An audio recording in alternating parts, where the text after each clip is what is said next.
हो हो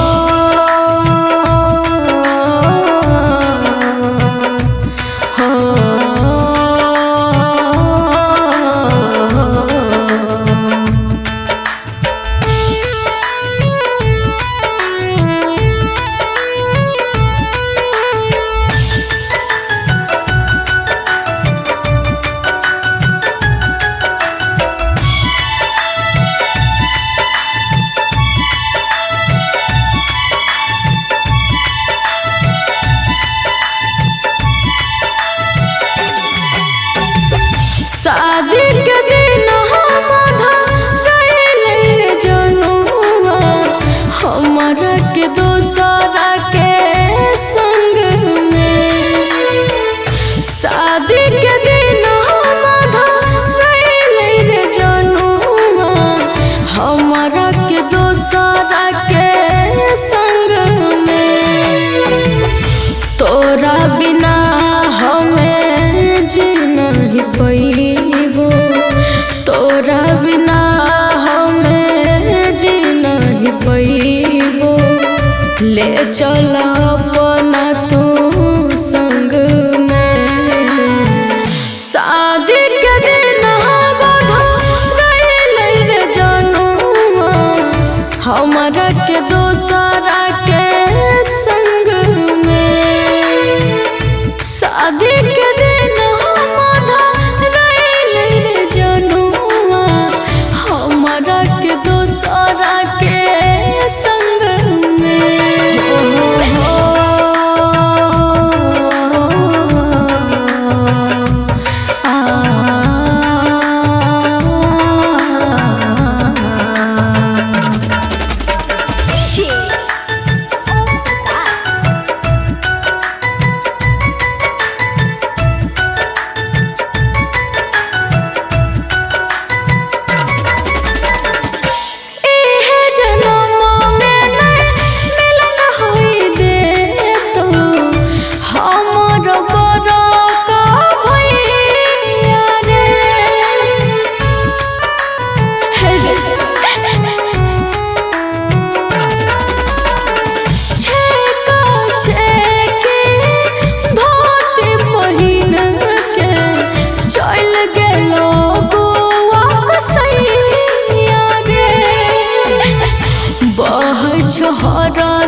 हरदमुखिया से आंसू बहै छो, हरदमुखिया से आंसू रहै छियो हम गम में। शादी के दिन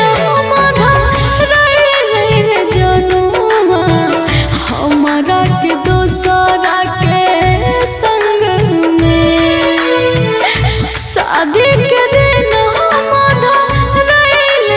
जनुआ हमारा के दोसरा के संग में।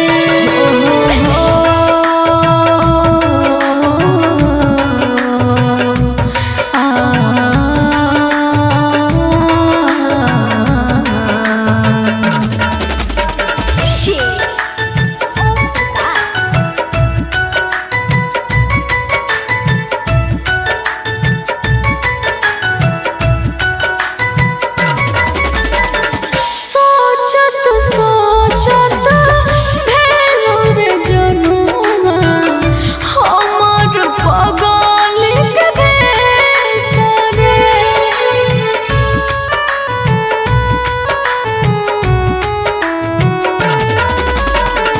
जल्दी भगाई के ले चल हमारो दोसर कोनो देश रे। अब न सहन सकती छोड़ जनुआ, अब न सहन सकती छोड़ जनुआ। तोरा सानिया संग गम में। शादी के